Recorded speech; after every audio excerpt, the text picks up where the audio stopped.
आज मैं आपको बताऊंगा कि अक्सर लोग जो हैं वो सवाल करते हैं, कमेंट करते हैं, व्हाट्सएप पे रब्ता करते हैं, ईमेल के ज़रिए रब्ता करते हैं कि हमारे घर के अंदर जिन्नात हैं। वो अक्सर हमारी छतों को खटखटाते हैं, आवाज़ें आती हैं और हमें जिन्नात महसूस होते हैं। हमारे पैसे निकाल लेते हैं, हमारे घर के अंदर गोश्त फेंक दिया जाता है, हमारे ऊपर खून के छींटे आते हैं।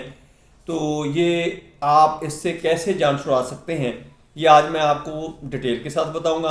और इसके साथ साथ आपको बता देता हूं कि ये जो जिन्नात हैं इनको हमारे पैसे निकालने की ज़रूरत नहीं है, या हमारे घर के अंदर इनको गोश्त फेंकने की या छींटे डालने की, खून के जो छींटे होते हैं वो डालने की ज़रूरत नहीं है।